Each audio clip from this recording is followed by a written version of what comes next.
Stanek Rally Championship moved into the home stretch with the running of the VW Rally, round 6 of 8 in the series, in the Eastern Cape.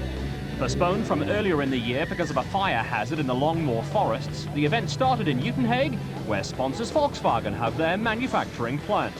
Uitenhage's town square took on a market day atmosphere as crews went through final documentation and put the final touches to cars that are always part and parcel of the countdown to the start of a national rally. In the 16-year history of the VW Rally, it's been won only once by a Volkswagen crew. Jan Habak and Doug Judd broke the drought last year and took into the event a 21-point Stanek Rally Championship lead over Castrol Toyota crew Serge Damso and Guy Hodgson. Habak and Judd were kept busy signing autographs, with the pair hoping to move a step closer to winning the championship. Expectations are high because we were the winners on the last event, so obviously everybody would expect us to do the same. But the pressure is equally on Serge. You know, he's got to try and beat us. So I think our strategy for this event would be to go flat out and not let him dictate what's happening, and we're going to try and be the dictators at this stage, especially in the first half of the event. Drawing the #1 start position provided Damso and Hodgson with a slight early psychological advantage. That meant that whatever dust problems crews encountered on the opening leg of the event would not apply to the Castrol Toyota entry. Habak and Judd were second on the road in the factory VW Motorsport Golf 4, followed by KwaZulu Italians, Etienne Lawrence and Robert Paisley in the team Total Toyota Conquest. 7 special stages were scheduled for day 1, with the action centred around Uitenhage, a brief sortie into the Longmoor forest, and spectator special stages in Port Elizabeth Central. The first shots were fired by the heavy artillery, with the 2 factory crews drawn against each other in a super special stage on the Grafrenet highway on the outskirts of Uitenhage. Super special stages are now almost mandatory where Stanek Rally Championship organisers are concerned, and see 2 cars up against each other at the same time on a mirror image course with a crossover point. It's all part of the philosophy of taking rallying to the people, and the Uitenhage Super Special drew a sizable crowd. Not surprisingly, most of the support was for Habak and Judd, and Damso and Hodgson were under no illusions that this was a must-win battle deep in enemy territory. What I have to do, I have to win the next 3 rallies to keep it going. Damso and Hodgson took the Super Special by just 1 second from the current championship leaders, but all that did was confirm enthusiasts were in for another enthralling battle between South Africa's 2 top crews. The remaining top guns in the Premier Class A8 also provided an interesting matchup, with Lawrence and Paisley in the team Total Toyota Conquest up against tarmac specialist Paolo Piazzamuso and Richard Leake in the Sasol Motorcraft Ford Escort. The 2 crews invariably find themselves battling for the final place on the podium behind the factory entries, with Lawrence and Paisley by far the more consistent. Going into the VW Rally, the pair were 3rd in the championship. We tried our best on the last one, and Serge beat us by 16 seconds, and look, unfortunately he had a bit of a problem, but we achieved what we wanted to, and well, hopefully this one will go better. We're going to go from the word go, and then we'll see what happens. First blood in the Lawrence-Paisley versus Piazzamuso-Leake confrontation went to the Ford crew, but national championship rallies are seldom won in the first special stage, and the Uitenhage Super Special was very much a feeling-out procedure for most crews. Schott van der Walt and Cindy Harding in the Reeks towing VW Golf were out to consolidate their lead in the Class A7 championship, with Hannes Grobbeler and Nick Haddon on much the same mission in Class N3 in the Total Bridgestone Nissan Sentra. Cali van der Merwe and Andre Vermeulen were serious Class A6 contenders in the Toyota Conquest, with Spaniard Fernando Rueda and Jill Tarleton hoping to make a few waves in Class A8 in the ex-factory Daewoo Lanos. Tony Ball and Marty Olivier in the Bulwer Park VW Golf were major opposition for van der Walt and Harding, with Jean-Pierre Damso and Pierre Aris looking to maintain their title challenge in Class A6. Barry Grobbeler and Mike Burrows also needed a good result in Class A7 in the team Total VW Golf, and there was plenty at stake for title contenders. The taxing Longmoor Forest special stages traditionally form the meat of the VW Rally, and it was on this battleground that the bulk of the battle between Damso and Hodgson and Habak and Judd would be fought. In-car camera action now is from the Castrol Toyota, with Damso and Hodgson going into special stage 3 with a 6-second advantage over Habak and Judd. No one was the least bit surprised to see the pace up front, a hectic one from the word go, and on special stage 3, Habak and Judd let it all hang out to take a 15-second win. That turned a 6-second deficit into a 9-second advantage, with tyre choices starting to emerge as an important factor in the battle. The scrap between Lawrence and Paisley in the team total entry and Piazzamuso and Leek was also in full swing, with the Sasol Ford Escort crew desperately in need of a podium finish and a rich haul of points. Class A6 championship leaders Hergen Fecken and Dave Lukovitz battled with an early brake problem in the Dunair Toyota Conquest, but it was business as usual for Hannes Hrobler and Nick Haddock. They grabbed the early lead in Class N3 and the Group N category in the total Bridgestone Nissan Sentra, but behind them, Kalle van der Merwe and André Vermeulen were headed for early retirement, with the Toyota Conquest sounding out of sorts. The open section after stage 2 saw the demise of championship leaders Van der Vault and Harding, which was an early bonus for Tony Ball and Marty Olivier and the Hrobler-Burrows combination. They were also to disappear on the next special stage with a broken side shaft, but among the front runners, tyres were already a major topic. I think the temperature has actually caught us out, because we went in with too soft a compound, and in the last 10 kilometers of the 30 kilometers of the stage, the tyres had really stopped working. So I was a bit concerned that it would take a lot of time, but obviously maybe we were a bit more fortunate than he was. Special stage 4 with Damso and Hodgson again dropping time to Haddock and Judd. 300, turn off 90 right.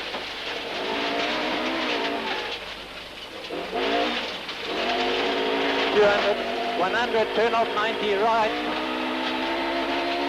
Turn off 90 right. With another 13 seconds in the bank, Haddock and Judd now led Damso and Hodgson by 22 seconds and were edging away from the Castrol Toyota Conquest. It was early days yet, but for Kalle van der Merwe and André Vermeulen, an early flight home to Pretoria was just around the corner. The Toyota Conquest expired with a blown engine at the end of the stage, with Jean-Pierre Damso and Pierre Aris now second to Hergen Fecken and Dave Lukovitz in Class A6.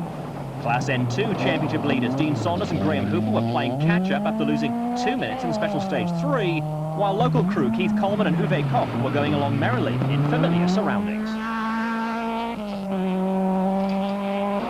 The disappearance of Van der Merwe and Vermeulen was to elevate Craig Trott and Brian Duncan into third in Class A6 in the team total Toyota Conquest. Behind them, Cape crew Diffie Moreira and Dani Duval in a Toyota Corolla were running at the front of Class N2, with both Toyota crews locked in battle with Class S20 leaders Jackie Joubert and Donnie Smith in the hybrid VW Beetle 4x4, which is powered by a turbocharged Volvo motor. Class S20 does not count towards the Stanek Rally Championship, but the Jojo Tanks VW is a proud favourite, with Joubert and Smith a minute clear of Top Car publisher Doug Kemsley and Steve Propelar in the Top Car Fuchs BMW. The next bit of drama to unfold centred around the Sasol Motorcraft Ford Escort squad and left the team devastated. Lost for words. I don't know what to say. We started reversing out of the service area here, and the next minute there was a bang in the engine, and that was it. It stopped working. I don't know what on earth went wrong inside there, but it seems to be like bent valves or something to that nature. So, we don't know. Going home today early. A major body blow for the Sasol Ford team, but others were enjoying themselves immensely. No, I love the forest. I give it a go in the forest. The forests are my favourite roads. No, I'm here to have fun. That's the main thing. With driving with the Corp as well, obviously. No heroics, but just having fun. 3 all-tar stages were to put the finishing touches to the opening day of the VW Rally, with the first of them a short dash through the Uitenhage town centre. With Paolo Piazzamuso and Richard Leek on their way home, the special stage did not alter matters in the top 3, with rally leaders Haddock and Judd posting the same time as Damso and Hodgson. Etienne Lawrence and Robert Paisley were now in a strong third position in the team total Toyota Conquest, with Hergen Fecken and Dave Lukovitz up to 4th and leading Class A6. The ubiquitous Hannes Hrobler was again giving Class A6 and A7 cars a few problems and led the Group N category and was locked in battle with Fernando Rueda and Jill Talton in the Daewoo Lanos. Tony Ball was still having fun, and the Bulwer Park VW Golf led Class A7 and was challenging for a top 5 spot, while Jean-Pierre Damso and Pierre Aris now trailed Class A6 leaders Fecken and Lukovitz by around a minute. Playing catch-up was still the name of the game for Class N2 championship leaders Dean Saunders and Graham Hooper, with Port Elizabeth crew Keith Coleman and Uwe Koch now on the fringes of the top 10 in the VW Golf.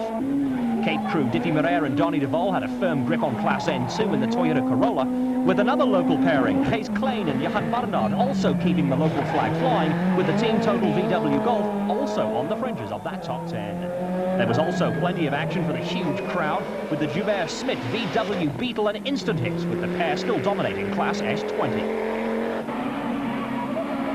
The penultimate special stage of day one in the North End area of Port Elizabeth drew more big and enthusiastic crowds, and once again there was no change at the top of the pecking order.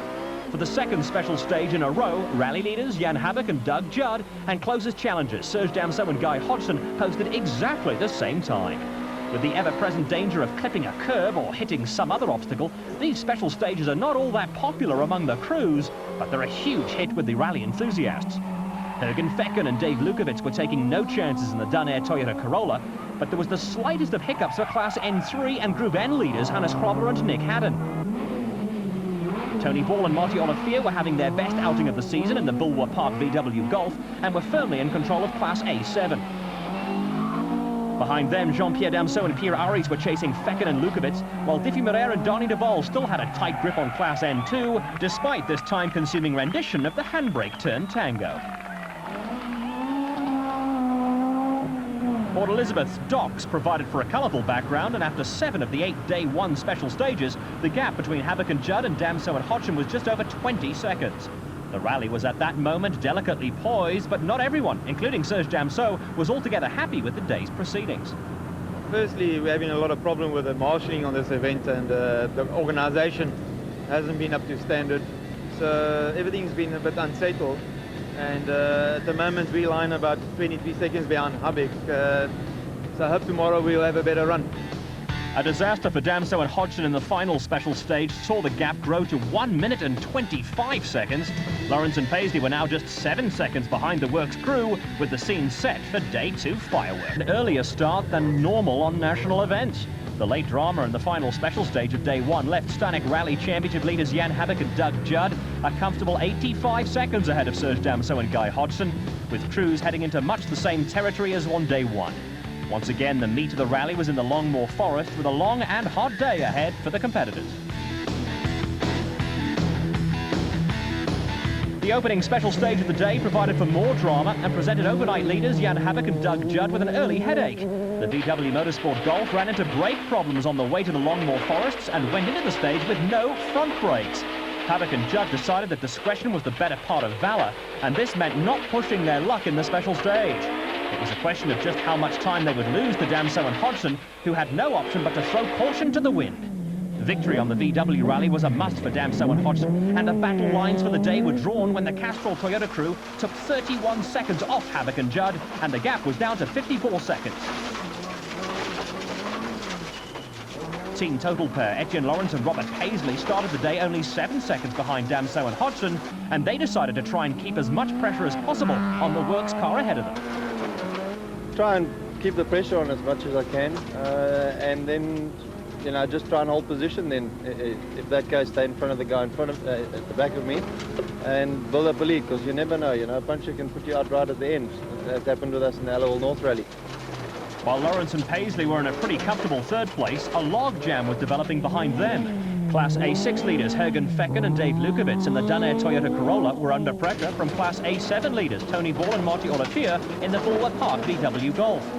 Ball, a Durban garage owner, is hugely experienced and was having by far his best outing of the season. Also creeping up the leaderboard were Fernando Rueda and Jill Tarleton in the Daewoo Lanos. While up at the Central Service Park, Habak was not yet ready to hoist up the distress signal flags, but VW Motorsport technicians were hastily working on the factory Golf 4's brakes. Yeah, our plan unraveled a bit early this morning. On the way to the start of the stage, we had a leak on the front brakes, on a brake pipe. So we were going to 70 kilometers without front brakes, and you know, we had to decide on tactics, and I decided to rather take it a bit cautiously. So we dropped 31 seconds off our lead, but I think, you know, we got through without any major incidents in the stage itself. So I think that was okay, not too bad under the circumstances. Special stage 9 and more drama. While Hannes Krobler and Nick Haddon still had a tight hold on the Group N category and Class N3 in their Bridgestone Nissan Sentra, there was an early boost for Jean-Pierre Damso and Pierre Aris in the Team Total Toyota Corolla. They suddenly found themselves leading Class A6 when Fecken and Lukowitz went out with suspension problems. Port Elizabeth crew Keith Coleman and Uwe Koch were still running second to Ball and Olafir in Class A7, and Craig Trott and Brian Duncan moved up a notch in Class A6 following the disappearance of Fecken and Lukowitz.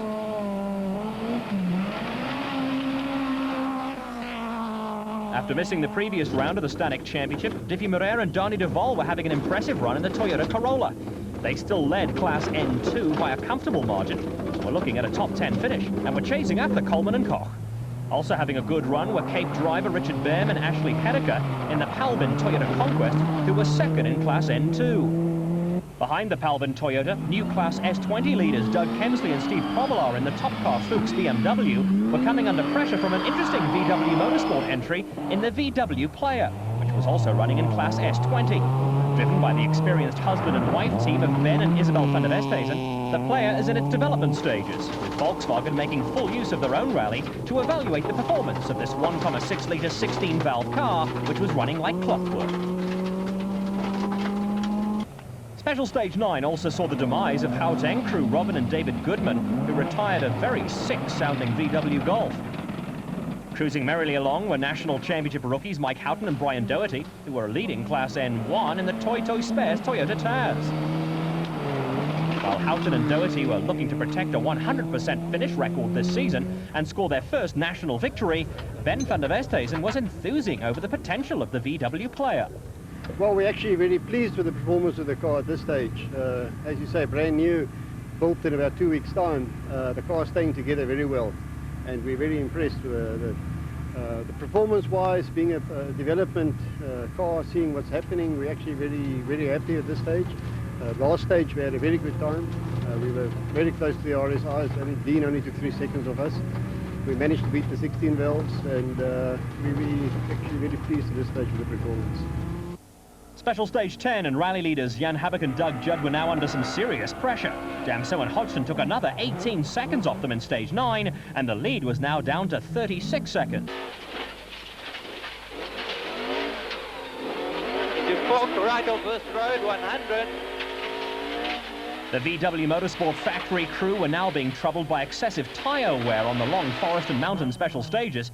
And behind them, Castrol Toyota pair Serge Damso and Guy Hodgson were going like the clappers.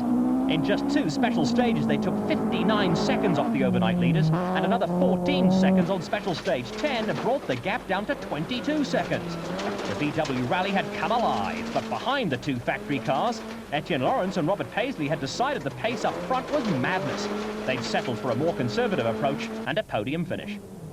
Behind the 3 leading Class A8 cars, Class A7 leaders Tony Ball and Marty Olafir in the Bulwer Park VW Golf were involved in a battle with Group N leaders Hannes Krobber and Nick Haddon in the total Bridgestone Nissan Sentra and the Ruer de Talton Daewoo Lanos, with less than 10 seconds separating the trio. Next up were Jean-Pierre Damso and Pierre Aris in the Team Total Toyota Corolla, who were looking no further than the Class A6 win that would take them to the top of the championship log, ahead of the now departed Fecken and Lukowitz. While the younger Damso was in cruise mode, Damso Senior was pondering the wisdom of the frantic pace being set at the front of the field. Well, I don't know how both of us are still on the road, because I think we're driving like maniacs at the moment, so I just hope we both get to the end of the rally. Yesterday our tyres were a bit too soft, so we went to a bit slightly harder compound, which it seems to be lasting a bit better. The last of the lengthy Longmore Forest special stages caught up with Fernando Rueda and Jill Talton, and they were to retire when an oil pipe broke and the Daewoo Lanos lost all its lubricants. Stage 11 was also to be the final act of the VW Rally for local crew Gijs Klein and Johan Barnard in the Team Total VW Golf. 3 other crews, including Class S20 frontrunners Kemsley and Hobbelaar and Class N1 championship leaders Rodney Fasahi and Carolyn Chimmer, dropped out on Stage 11. Amid the carnage, battle in Class N2 continued between Diffie Moreira and Dani de Vol in the Toyota Corolla and Richard Behm and Ashley Hedeker in the Palbin Toyota Conquest. Moreira and de Vol were handily placed, but Behm and Hedeker were now under a little pressure from Class N2 championship leaders Dean Saunders and Graham Hooper, who were desperately trying to salvage every point they could muster after a disappointing day 1. Team van der Westhuizen and the development VW Motorsport Player, driving past the stranded Daewoo Lanos, now led Class S20 and were eyeing a possible top 10 finish. KwaZulu-Natal crew Chris de Witt and Alec Harris were also to find themselves listed among the non-finishers. along with veteran rallyists Spotty Woodhead and Terry Porter. Still going strong were Class N1 leaders Mike Houghton and Brian Doherty, who were also contenders in the Top Car Challenge for privateers. But Cape crew Pierre Hurson and Dave Gregory were also headed for retirement. The high attrition rate also decimated the Class A7 ranks, and Opal pair Graham Bishop and Teresa Evans found themselves on course for an unexpected third in class. Behind them, local pair Johan Stradum and Mornay Ferreira were also on course for a good finish in Class S1, while up at the service point, Richard Bam was studying the Class N2 options. Yeah, just getting hot, weather and the rallying. The struggle is to try to keep Dean Saunders behind me. We've been going the whole day, he's been a minute behind me and he's slowly catching, but hopefully I can keep it up and keep him behind me and come second. Diffie's way ahead in the lead. He's still got 3 minutes on us, so he's sort of out of the picture, but the scrap is between Dean and me.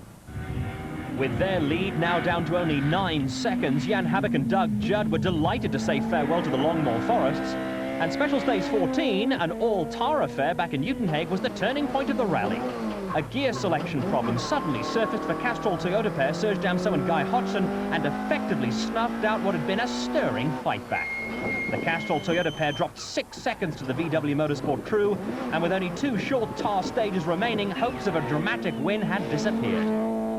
Etienne Lawrence and Robert Paisley were almost assured of the final podium spot, but problems in the Longmore Forests when they lost power steering had dropped Class A7 leaders Tony Ball and Marty Olivier back to 5th. Moving ahead of the Bulwark Park VW Golf were Hannes Frobber and Nick Haddon in what was a tremendous performance for a Group N entry. Jean-Pierre Damso and Pierre Aries were 4 minutes ahead of Trott and Duncan in Class A6, while Morer and Duval were a minute ahead of Bam and Herricker in Class N2, with championship leaders Saunders and Hooper still a minute adrift in 3rd place. For Saunders and Hooper, niggly late problems were just not helping their cause.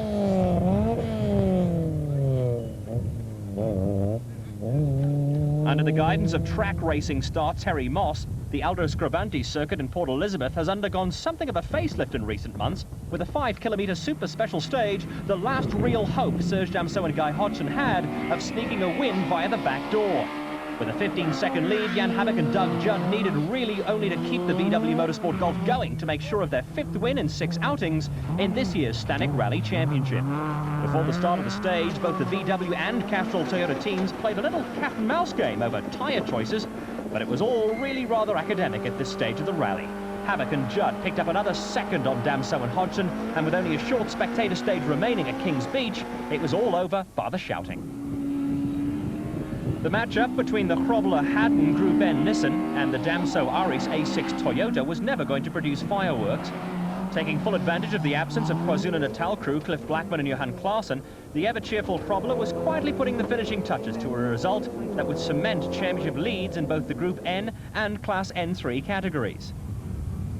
Late battles were still raging between Craig Trott and Brian Duncan in the Total Toyota Conquest, and local crew Keith Coleman and Uwe Koch, who were dealt a cruel blow on the final stage.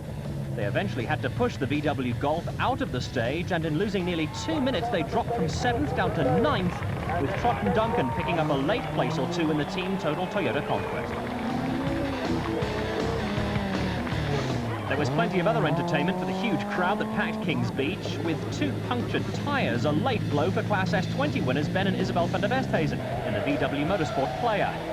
Robin Halton and Brian Doherty clinched Class S1 and the Top Car Challenge, with Dave Crossley and John Floyd second in Class N3, albeit 26 minutes adrift of Krobler and Haddon. Wayne and Dave Watt were second in Class N1, with Colin Meilman and Jan Symes second in Class S20 in the Castrol Toyota Hilux, to give Top Car journalist Meilman his first finish on a national event. And to cap it all, Dolph Coetzee and Eddie van der Walt, who dropped out of the event earlier in the day but decided to complete the final 2 stages, were on hand to provide a little assistance for Joe Perino and Mark Irvin. Victory by 15 seconds for Jan Habak and Doug Judd saw the VW Motorsport crew take a 28-point lead in the championship with 2 events to go. A marvellous performance by Hannes Frobler and Nick Haddon to win the Group N category and finish 4th overall, and top 10 finishes for 2 other Group N crews. For Habak and Judd, it was a repeat of their win on the VW Rally last year, but it was a little too close for Habak's liking. Well, I think it gives us a slight edge for the rest of the season. But I must tell you, for today I thought it was going to slide away. We really had a lot of problems with the tyres and we just couldn't match the times until we got to the shorter stages, then we were okay. But it was definitely getting a bit close near the end. In recent events, Krobler and Haddon have also developed a taste for the bubbly. I think we've got now quite a good lead in the Group N series, but it's not over. I mean, there's 2 rallies to go and anything can happen. So we're going to just hope in the Cape it's going to go well, and maybe in the Cape we can run.